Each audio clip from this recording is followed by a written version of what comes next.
Bonjour, c'est Mathilde et Sophie du projet Toit d'Europe et Aurore, notre colocataire.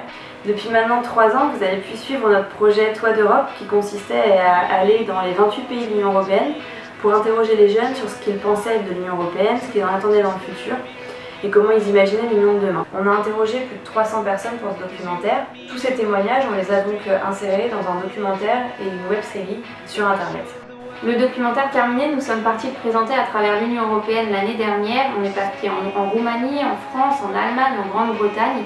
L'idée était d'échanger avec les citoyens européens sur la question de l'Union Européenne. Et nous avions l'idée de continuer cette année, mais avec la crise sanitaire, ça n'a pas pu être possible. Alors ici, on est confinés depuis le 17 mars et on est confinés donc toutes les trois à Agnières-sur-Seine pour pouvoir sortir, que ce soit pour se promener ou pour faire du sport, mais dans un court délai, sur une courte distance. On doit faire des attestations pour aller faire les courses aussi.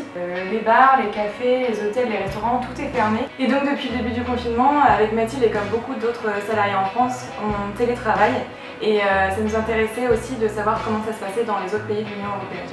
C'est pourquoi nous avons décidé de reprendre les interviews afin d'aller interroger des jeunes de l'Union Européenne, des jeunes que nous avions d'abord interviewés pour le documentaire, mais aussi d'autres, pour un petit peu comprendre comment ça se passait dans leur pays, quelles étaient pour eux aujourd'hui les bonnes et les moins bonnes politiques, comment ils pouvaient nous décrire la situation dans leur pays, mais aussi essayer d'un peu de comprendre pour chacun qu'est-ce qu'ils attendent de l'Union Européenne aujourd'hui, comment est-ce qu'ils trouvent la réponse de l'Union Européenne à cette crise du coronavirus, et puis surtout quelle Union Européenne, après le coronavirus, on peut tous attendre, qu'est-ce qu'on imagine pour le futur.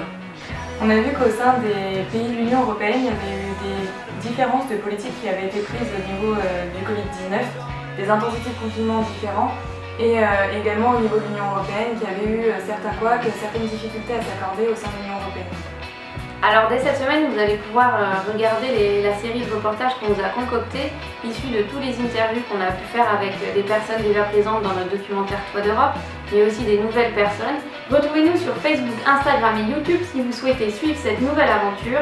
N'hésitez pas à nous contacter si vous êtes intéressé pour participer aux interviews et nous sommes toujours preneuses de nouveaux témoignages, mais surtout, restez chez vous.